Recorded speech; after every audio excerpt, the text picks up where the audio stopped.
Ciao bambini. Aujourd'hui, on part à l'assaut de l'Italie. Pourquoi ? Parce qu'on répond à l'appel de notre bon roi Pardi. Vous ne savez pas qu'il essaye de conquérir la péninsule depuis 1494 ? Allez, assez traîné, on y va. Coup de canon, chef-d'œuvre de la Renaissance et maladie vénérienne, c'est le programme de la nouvelle série du Moyen-Âge dans tes oreilles. C'est parti pour Rêve d'Italie.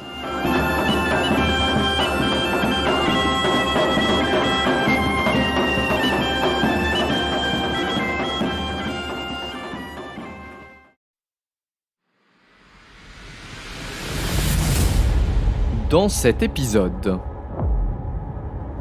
Mais pourquoi Venise s'est-elle mêlée des affaires du continent ? Foscari est élu pour lui succéder. Ce sera donc la guerre. Le roi de France, c'est carrément l'apocalypse pour la cité des Doges. Vous écoutez Rêve d'Italie, épisode 5, Venise, une anguille dans la lagune.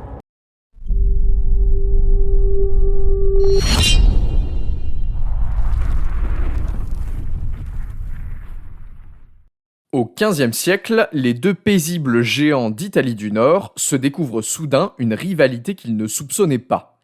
D'un coup, voici Milan et Venise devenus ennemis jurés. Mais pourquoi Venise, la cité marchande bien tranquille au fond de sa lagune, s'est-elle mêlée des affaires du continent ? Venise, c'est avant tout l'histoire d'une success story commerciale.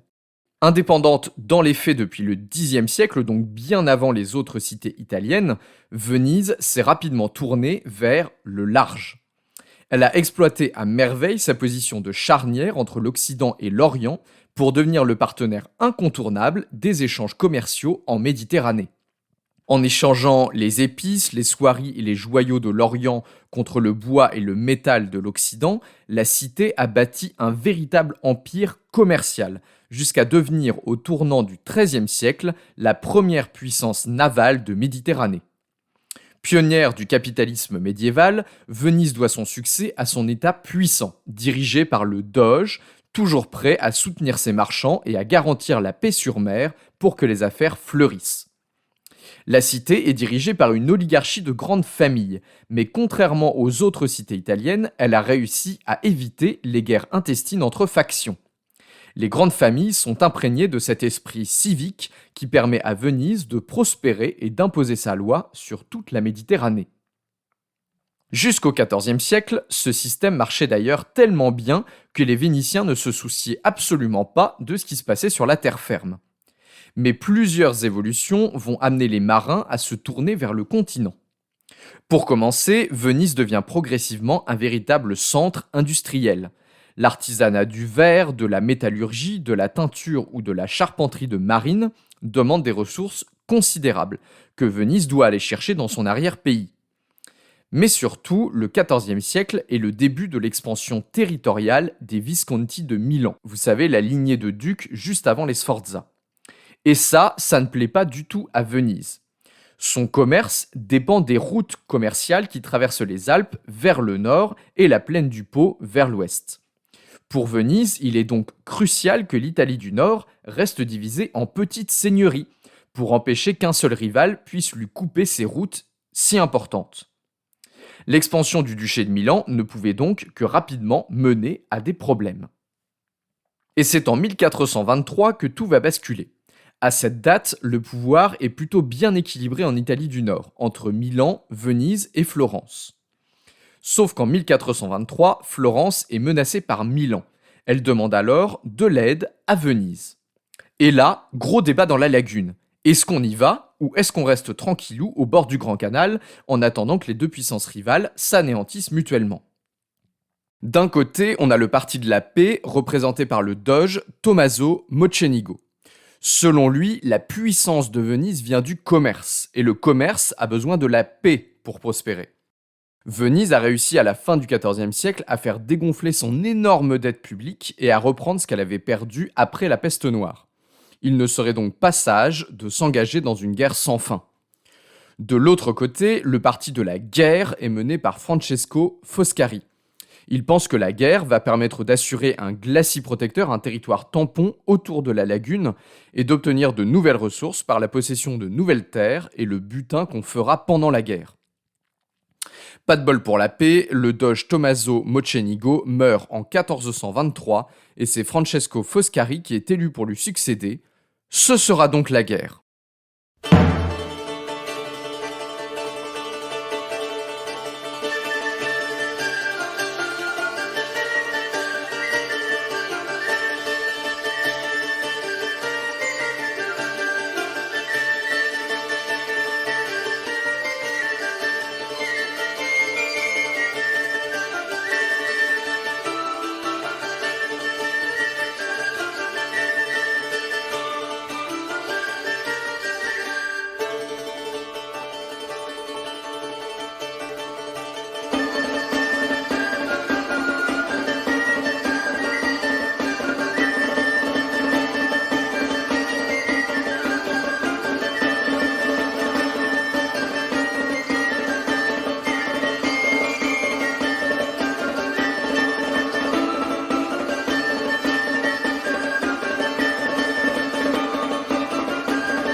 Bon, maintenant vous connaissez la suite. Milan et Venise sont à couteau tiré pendant quelques années jusqu'à la paix de Lodi en 1454.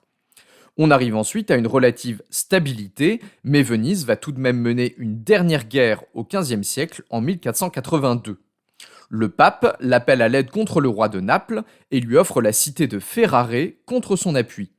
Pas de bol pour Venise, elle accourt et remporte quelques victoires, mais le pape, qui a un peu peur de la puissance de Venise, finit par se retourner contre elle avec l'aide de ses copains d'aventure, Florence et Milan.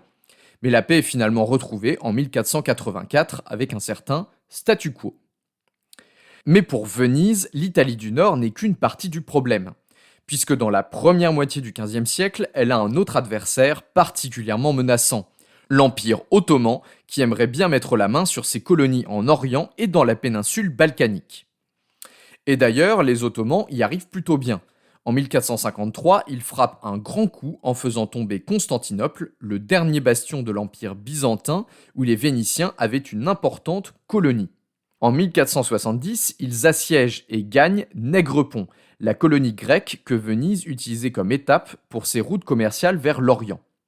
La cavalerie ottomane arrive même dans le Frioul et on dit que les Vénitiens peuvent voir la fumée des ravages depuis leur lagune. Autant dire que la cité des Doges a chaud aux fesses. La paix est finalement signée en 1479.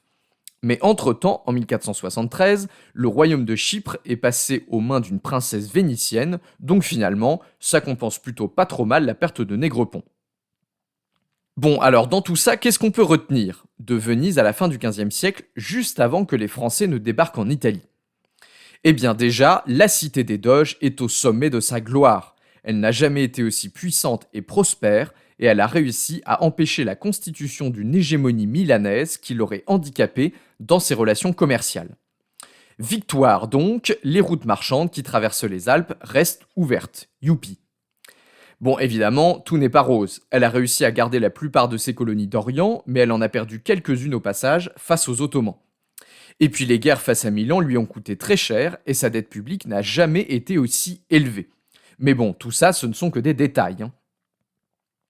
Ce qui est vraiment important, c'est que désormais, Venise est profondément impliquée dans les affaires de l'Italie. Et ce n'est pas rien de dire qu'elle constitue l'État le plus puissant en Italie à la fin du XVe siècle. Venise pèse lourd dans le jeu politique.